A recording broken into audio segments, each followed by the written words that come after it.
Hello everyone, good morning all of you and welcome to Ganga Learning Point. Today students, we are start second part topic active and passive voice. Okay my dear sir, तो इससे first में आपको बताया गया था कि किस tense में क्या क्या क्या किस तरह से हम क्या करते हैं, या प्रीडिक्स को या मॉडल ऑर्गेनिक्स को इस तरह से किस सेंटेंस को किस तरह से पहचाने। बहुत सारे एक्टिव सेंटेंस होते हैं, बहुत सारे सेंटेंस पैसिव वॉइस में लिखे भी जाते हैं और स्पीच में बोले भी जाते हैं। और हमने यही बताया था कि किस तरह से हम सब्जेक्ट का ऑब्जेक्ट का सब्जेक्ट और किस वर्ब का यूज किया जाता है।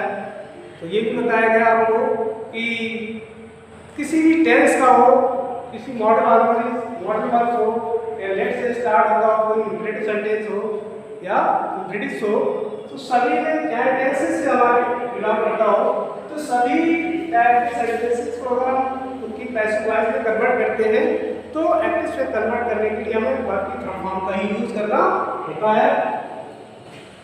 तो आज हमारा है, हमने बताया था कि नेक्स्ट वीडियो में हम आपको टेंसेस से रिलेटेड सेंटेंसेस के बारे में बताएंगे। So here I student first example, he plays football. तो प्रेजेंट इंडेफिनिट टेंस में हेल्प वर्ब डू और डज के स्थान पर is comma are comma am, singular subject है तो इज आएगा, प्लूरल सब्जेक्ट है तो आर आएगा, और सब्जेक्ट हमारा फर्स्ट पर्सन का प्रोनाउन आई है तो एम आएगा। तो इसमें अकॉर्डिंग टू सब्जेक्ट। तो हमें ये बताया था कि इसमें ऑब्जेक्ट है और इस ऑब्जेक्ट को जो हम सब्जेक्ट के स्थान पर लाएंगे तो ये सब्जेक्ट बन जाएगा object of the third person football. तो फुटबॉल सिंगुलर है तो हम यहाँ पर क्या करेंगे, सिंगुलर सब्जेक्ट के साथ हम क्या करेंगे, इज का यूज करेंगे। हालांकि ये प्रेजेंट इंडेफिनिट का अफर्मेटिव सेंटेंस है, इसमें डू डज का इस्तेमाल नहीं होता है। माय डियर फ्रेंड, जो डू डज का यूज किया जाता है डू डज का प्रेजेंट इंडेफिनिट से नेगेटिव या इंटरोगेटिव सेंटेंस में किया जाता है। इस तरह से हमारा एक्टिव सेंटेंस में बन जाएगा फुटबॉल इज प्लेड, वर्ब की थर्ड फॉर्म प्लेज है तो प्लेड हो जाएगी, और बाय जो हमारा सब्जेक्ट ही है और ही का ऑब्जेक्ट क्या हो जाता है। जब कोई प्रोनाउन सब्जेक्ट के स्थान पर रखा होता है तो सब्जेक्ट केस में रखा जाता है, और जब वो ऑब्जेक्ट के स्थान ग्रहण कर लेता है तो ऑब्जेक्ट केस में उसे रख दिया जाता है। जैसे ही का हिम हो गया तो बाई के बाद में हम ऑब्जेक्ट रख देते हैं, तो आई का मी हो जाता है, दे का देन हो जाता है, यू का यू रहता है। यू का सब्जेक्ट केस हो या ऑब्जेक्ट केस हो, बहुत कंडीशन में ये चाहे प्लस इनका चेंज हो जाए, ऑब्जेक्ट का या सब्जेक्ट का, सब्जेक्ट के साथ ऑब्जेक्ट के साथ सब्जेक्ट हो जाए, फिर भी ये इसका सेम स्टेट रहती है। इसी प्रकार से हमारा दूसरा एक और है, मतलब थर्ड पर्सन का प्रोनाउन इट का सब्जेक्ट केस भी इट रहता है, ऑब्जेक्ट केस भी इट रहता है। बी का अस हो जाता है, सी का हर हो जाता है। ओके स्टूडेंट, इस तरह से। तो सेकंड सेंटेंस है सी डज नॉट प्ले क्रिकेट, वह क्रिकेट नहीं खेलती है। ये प्रेजेंट टेंस का नेगेटिव सेंटेंस है, तो क्रिकेट इसमें ऑब्जेक्ट है, थर्ड पर्सन का प्रोनाउन क्रिकेट है, सिंगुलर है तो सिंगुलर इज हो जाएगा। डज या डू के साथ का इज या आर या am according to subject. Is are am का यूज करते हैं in place of do or does according to subject. और नॉट हो जाएगा वो हमें लगाने का करना है, तो नॉट हो गया और प्ले की थर्ड फॉर्म प्लेड हो गई बाय हर। सी का ऑब्जेक्ट है हर, और उससे पहले हम बाय लगा देते हैं। Do I call you, third sentence है डू आई कॉल यू। वह फुटबॉल खेलता है, वह क्रिकेट नहीं खेलती है। यदि हम इसका, जैसे कि मैंने फर्स्ट वीडियो में बताया आपको कि इस तरह से अगर वह फुटबॉल खेलता है, अगर इस सेंटेंस को पैसिव बोलेंगे क्या हो जाएगा, पैसिव वाला फुटबॉल उसके द्वारा खेली जाती है, ठीक, या उसके द्वारा फुटबॉल खेली जाती है। वह गाना वो वह क्रिकेट खेलती है, उसके द्वारा क्रिकेट नहीं खेली जाती है। तो cricket is not played by, okay. Do I call you, क्या मैं आपको कॉल करता हूँ? तो यहाँ पर ये इंट्रोगेटिव सेंटेंस है, दूसरे स्टार्ट है तो डू एंड इसके स्थान पे हम हेल्प होगा अकॉर्डिंग टू सब्जेक्ट, जो हमारा ऑब्जेक्ट सब्जेक्ट के स्थान पे आएगा उसके अकॉर्डिंग हम वर्ब लगा देंगे। तो हो गया प्लूरल सब्जेक्ट में तो आ जाएगा आर यू का यू ही रहता है, सब्जेक्ट के स्थान पे जाएगा ऑब्जेक्ट के स्थान पर। काल हो गए बाय, आएगा मी हो गया। ओके, क्वेश्चन मार्क लगा दिया गया। नेक्स्ट सेंटेंस हमारा fourth sentence, Rekha was singing a song. Rekha एक गीत गा रही है, तो रेखा एक गाना गा रही है, गीत गा रही है, तो अ सॉन्ग इसमें ऑब्जेक्ट है, अ सॉन्ग वाज सिंगल सब्जेक्ट पे वाज आएगा और प्लूरल सब्जेक्ट में तो वाज आएगा और इसमें बी और लगा देते हैं। इस तरह से बी इसमें और जोड़ दिया जाता है हमारे इसमें, तो प्रश्न हो जाएगा अ सॉन्ग सिंगल सब्जेक्ट पे तो वाज आ जाएगा और बी और लगा देते हैं इसमें बी, या मिस्टेक हो गई मैं इसमें बी संग, बी संग वाई रेखा। ओके, तो इस तरह से ये सेंटेंस हो गया हमारा कि अ सॉन्ग वाज बीइंग सung by रेखा। नेक्स्ट सेंटेंस हमारा they will inform you about it. They will inform you about it, इसके बारे में उन्होंने आपको जानकारी, उसके बारे में वे आपको जानकारी देंगे। इसका मतलब हो जाएगा फ्यूचर डेफिनेट का सेंटेंस है ये। तो विल भी या शैल भी होता है, शैल होता है, उसको विल भी या शैल भी कन्वर्ट कर देते हैं। उसमें अभी मैंने बताया था आज वीडियो में सभी के साथ सिंगल पर्सन, सिंगल प्लूरल या फर्स्ट पर्सन प्रोनाउन हो या थर्ड पर्सन प्रोनाउन हो या सेकंड पर्सन प्रोनाउन हो, पहले आई और बी के साथ फर्स्ट पर्सन प्रोनाउन दोनों के साथ शैल का यूज किया जाता है एनिमल का, लेकिन ये मोस्टली कॉमन है, विल का ही यूज किया जाता है। तो विल भी हो जाएगा, ऐसे विल होता है एक्टिव में और पैसिव का हो जाएगा विल भी।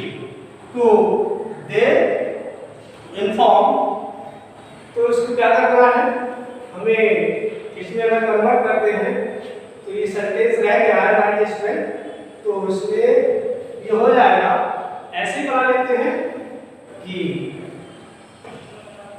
यू सब ऑब्जेक्ट है, ऑब्जेक्ट हम लोग बना लिया, यू विल बी, अगर लिखना चाहे लिख सकते हैं कि यू विल बी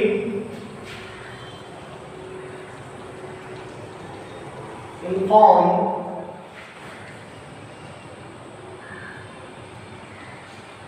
अबाउट,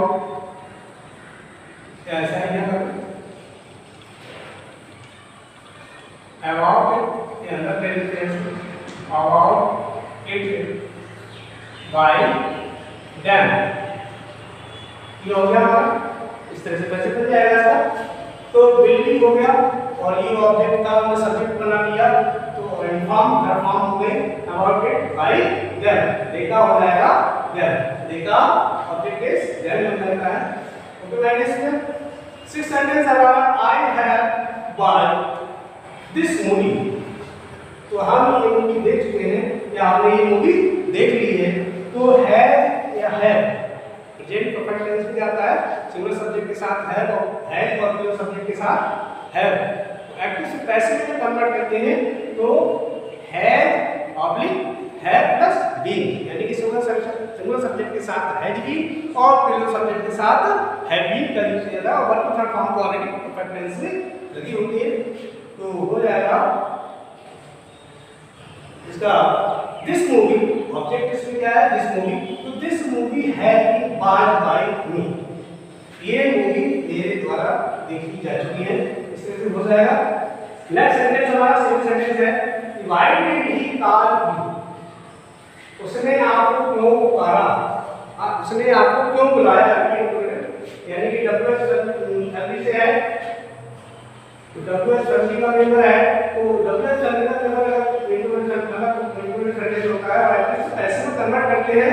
तो जो डब्ल्यूएच फैमिली का मेंबर होता है वो जहाँ रखा होता है बाकी स्टार्टिंग में उसको वहीं रखा रहने देते हैं और उसके बाद में ऑब्जेक्ट होता है, मतलब हमारा सब्जेक्ट अकॉर्डिंग डिड है, तो डिड के स्थान पर वाज या वर्ब का यूज करते हैं, नीड हेल्पिंग वर्ब है, सिंगुलर है प्लूरल सभी के साथ के पास्ट में भी यूज किया जाता है। तो सिंगल सब्जेक्ट के साथ बाज का प्लूरल के साथ वर्ब का यूज किया जाता है। तो वाई रख दिया हमने और के स्थान पर और ऑब्जेक्ट क्यों था, सब्जेक्ट बना लिया, सब्जेक्ट और ऑब्जेक्ट से पोजीशन हो गई है, प्लूरल नाउन है तो वर आ गया और काल का काल हो गया बाय हिम, लिखा ऑब्जेक्ट के सिम हो गया। सेकंड एक सेंटेंस है हमारा Rajni will have made Rashmi bye the evening, कि रश्मि वो रश्मि से शाम तक मिल चुकी होगी। तो इसका मतलब पैसे करना करेंगे तो रश्मि यहाँ तो Rashmi will have been, shall have been, will have been, shall have been, यानी कि परफेक्ट टेंसेस में जो भी हमारी वर्ब ऑलरेडी रखी होती है, एक्टिव वॉइस में होती है तो उसमें बीन और लगाना होता है और थर्ड फॉर्म तो ऑलरेडी रखी होती है। तो Rashmi will have been made, subject हमारा था रजनी, तो made by the evening by Rajni, object हो गया हमारा बाय रजनी। नेक्स्ट सेंटेंस है हमारा how much did he love his brother, वह अपने भाई को कितना प्रेम किया करता था, मतलब वह अपने भाई को कितना प्रेम करता था। तो यहाँ पर है हाउ मच, हमने ऑब्जेक्ट क्या था है, तो हाउ मच डिड के साथ के बाद है सिंगल सब्जेक्ट है हिज ब्रदर, बाद his brother loved by him, उसे अपने भाई के द्वारा, उसे अपने भाई को उसके द्वारा कितना प्रेम किया जाता था। इस तरह से हमारे बहुत सारे सेंटेंसेस हैं। तो प्रेजेंट इंडेफिनिट का इज आर एंड का यूज होता है पास्ट में, बाद में का, फ्यूचर में विल बी, प्रेजेंट कार्ड्स में is being, are being, am being, past में बाज बीइंग, वर बीइंग, और फ्यूचर में अगर बनाना चाहें तो फ्यूचर का ही बनता है तो उसमें विल बी पैटर्न में होता है विल बी, तो विल बी प्लस सब फॉर्म, सब्जेक्ट का ऑब्जेक्ट सब्जेक्ट और बाई के बाद में ऑब्जेक्ट रख दिया जाता है। इसी तरह से अगर हम फ्यूचर परफेक्ट कंटीन्यूअस टेंस की भी अगर बात करें तो वो भी रेयर केसेस में बनाए जाते हैं। उसमें क्या होता है, जैसे फ्यूचर परफेक्ट कंटीन्यूअस की बात करें तो will have been, shall have been होता है, तो विल हैव बीन या शैल हैव बीन के आगे प्लस क्या करना पड़ता है, बीन और जोड़ देंगे और वर्ब की थर्ड फॉर्म और बाकी सेम वही रहता है जो प्रोसेस एक्टिव प्रेजेंट में चलता है। इसी तरह से परफेक्ट पास्ट परफेक्ट में भी, पास्ट परफेक्ट कंटीन्यूअस में भी और फ्यूचर परफेक्ट कंटीन्यूअस में भी सभी में बीन लगा के और वर्ब की थर्ड फॉर्म इस तरह से एक्टिव प्रेजेंट में बनाया जा सकता है। स्टूडेंट यदि कोई प्रॉब्लम्स हो तो you can comment me, okay. और यदि वीडियो और जो भी हमारी वीडियो देखा करें स्टूडेंट तो वो स्टार्टिंग से दी एंड तक उसको देखा करें, एक भी सेकेंड का स्किप ना किया करें।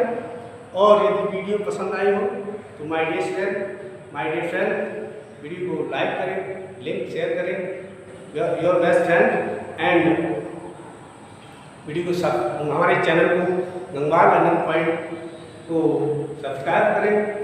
Okay my dear student, thank you for watching, see you again, bye bye.